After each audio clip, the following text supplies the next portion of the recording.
মাঠের মতো ঘরে বসে আছি। ঘরটা সুন্দর করে ফুল দিয়ে সাজানো। কিছু ফুলের নাম আমার অজানা। ব্যাটা শয়তান জোর করে বিয়ে করেছে আমায়। এখন আমি বাসর ঘরে বসে আছি। যেভাবেই হোক এখান থেকে পালাবো আমি। পালানোর রাস্তা আগে খুঁজি, পরে না হয় আমার পরিচয় দিই। পুরো ঘরে পালানোর মতো কোনো জায়গা নেই বেলকনি ছাড়া। কিন্তু এই বেলকনি থেকে কি করে পালাবো? কিন্তু এই বেলকনি থেকে পড়লে তো একটা হাড্ডিও থাকবে না আমার। না থাকলে নাই, আগে তো বের হই বাদর শয়তান লুচ্চু স্যারের বাড়ি থেকে। বেশি কথা না বলে যে আল্লাহর নামে এক লাফ দিলাম, মনে হচ্ছে আমি বাতাসে ভাসছি। অনেকক্ষণ পর ভয়ে ভয়ে চোখ খুলে যা দেখলাম তা দেখার জন্য আমি একটুও তৈরি ছিলাম না। আমি তো দেখি শয়তান স্যারের কোলে রক্ত চোখে তাকিয়ে আছে আমার দিকে। ব্যাটার সাদা ফর্সা মুখটা রাগে লাল হয়ে আছে। আমি তো ভয়ে শেষ। বারবার আল্লাহর নাম নিচ্ছি। অনেক সাহস নিয়ে বললাম, স্যার আমায় আপনার কোল থেকে নামান। উনি সাথে সাথে আমায় ফেলে দিল। ওই বেটা শয়তান আমার কোমরটা তো দিল্লি ভাঙ্গা। আমি মইরা গেলাম গো, আম্মু গো, আমাকে মাইরা ফালালো। তখনই ওই শয়তানের ধমকে চুপ হয়ে যায় আমি।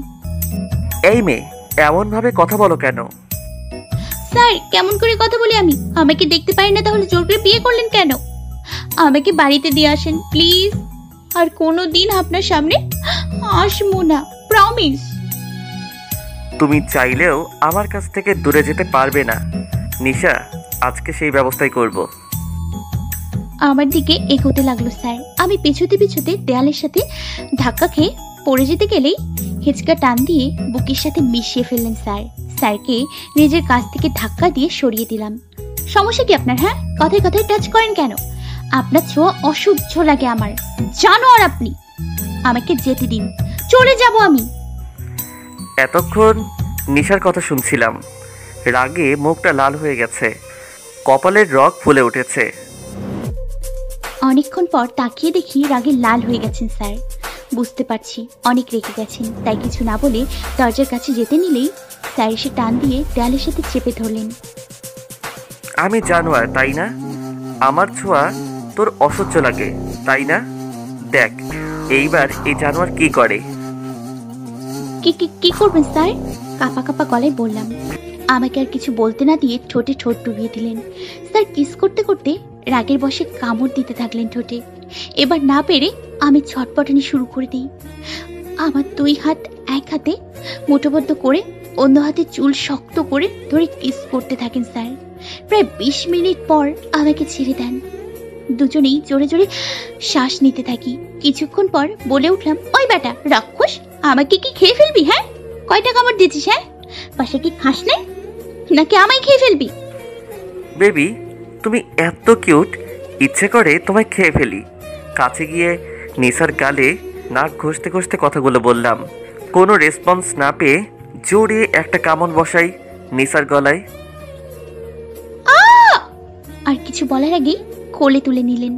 কোলে করে বেডের মাঝখানে শুইয়ে দিলেন। কি করছেন কি আপনি? এইখানে আনলেন কেন? চলে যাব আমি, থাকবো না আপনার সাথে বলে বেড থেকে নামতে যাব, তখনই আমার কাছে গিয়ে দুই হাত চেপে ধরলেন বেডের সাথে। বারবার চলে যেতে চাস কেন? তোকে যে এতটা ভালোবাসি চোখে পড়ে না তোর? আমি বেঁচে থাকতে যেতে পারবি না। নিশা এবার ভয় পেয়ে গেছে। রাক্ষসে তো দিলাম রাগিয়ে, এবার তো আমাকে খেয়েই ফেলবে। বেটা বচ্চাত্রের শয়তান, মন চাই টিকটিকির চাটনি খাওয়াই, খচ্চর লোক একটা। এবার নিশার দিকে তাকিয়ে দেখি কি যেন আস্তে আস্তে বলছে। কাপা কাপা ঠোঁট, ফর্সা মুখ, লাল লাল গাল আমাকে পাগল করে দিচ্ছে। মনে মনে বললাম, এই মেয়ের এই ভীত চেহারার প্রেমেই তো পড়েছিলাম। আস্তে আস্তে নিসার গলায় মুখ ডুবিয়ে দিলাম। নিসা তো বড় বড় চোখ করে ফেলে আমার এই কাণ্ডে। নিসা অনেকক্ষণ চুপ থাকার পর এবার নড়াচড়া শুরু করে ছাড়া পাবার জন্য, বাট কোনো লাভ হয় না। উল্টো আরও শক্ত করে ধরে কিস করতে থাকি আমি। নিসার ছটপটানির জন্য রেগে গিয়ে এবার নিসার শাড়ির পিন খুলে শাড়ির আঁচলটা সরিয়ে দেই। নিসার সাদা পেটে কিস করি, সাথে কয়েকটা কামড়ও দেই। এবার খুব ব্যথা পেয়ে জোরে জোরে কান্না করতে থাকি। স্যার তাতে কোনো হুঁশ নেই। পেটে থেকে এবার নিসার গলায় কিস করতে চাই, কিন্তু বাধা লাগছে গলার হাড়ে। তাই এক এক করে গলার সব হাড়, হাতের চুড়ি খুলি। যেই কপালের টিকলি খুলবে তখন খেয়াল করি নিসা সেন্সলেস হয়ে গেছে। এবার হুঁশে ফিরে তাকিয়ে দেখি নিসার ঠোঁট কেটে রক্ত পড়ছে একটু একটু, গলায় পেটে কামড়ের দাগ নীলচে হয়ে গেছে। আমি উঠে বসে নিসাকে বুকের সাথে মিশিয়ে নেই আর বলতে থাকি, কেন রাগ তোলো আমার? আমি তো নিজের থেকে বেশি ভালোবাসি তোমায়, কেন বুঝো না তুমি? বালিশে শুইয়ে কামড় দেওয়া জায়গায় মলম লাগিয়ে দিলাম। নিসার কপালে কিস করে বললাম, কেন এসেছিলে আমার এলোমেলো জীবনে? কেন দেখা হয়েছিল 2 বছর আগে? এখন তোমাকে ছাড়া বাঁচবো না আমি।